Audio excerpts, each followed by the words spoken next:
back to our channel. In today's video, you're going to see how to add full reel on Instagram story.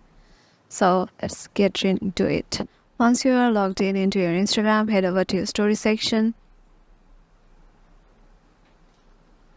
and scroll down and choose a file, and it is gonna post it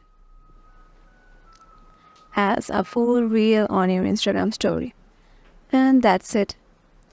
And if you want to post it in another way, you can also do it by going to Reels option.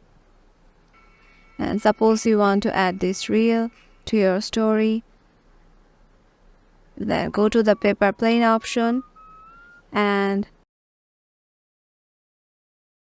click on add to story, and thus your full reel will be posted on Instagram story. That's it.